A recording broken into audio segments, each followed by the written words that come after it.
T.M. Carter had a store right here.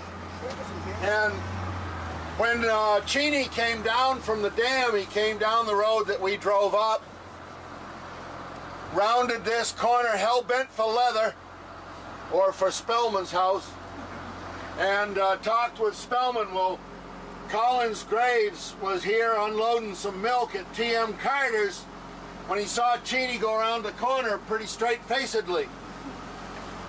Graves was still here when Cheney came galloping down the road and around the corner to Belcher's stable, or livery stable.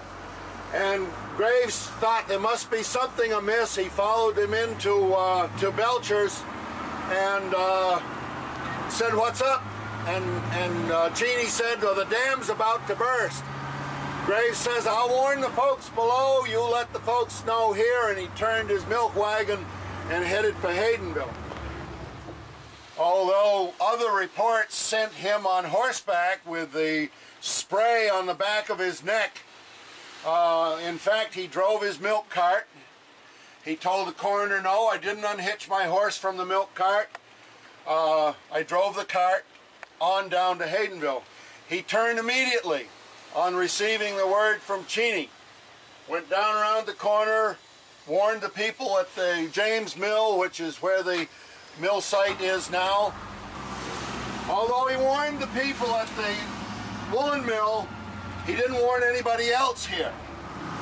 When Graves got to Haydenville, he warned the brass works, but he didn't know for sure there was a disaster.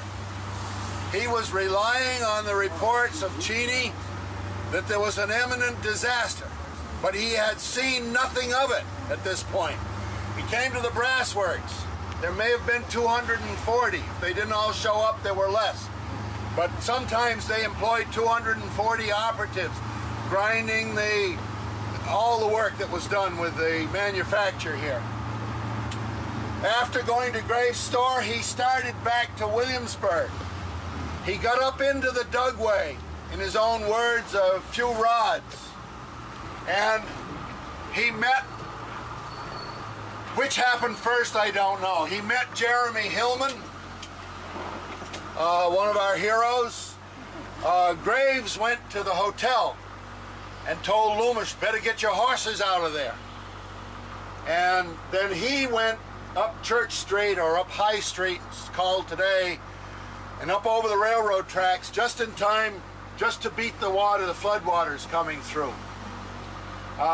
He turned up the railroad tracks to Knightley Road, and when he came out at Knightley Road, the water had almost completely passed. So in the time it took him to drive his milk cart along the railroad tracks, the worst had been done here in Haydenville.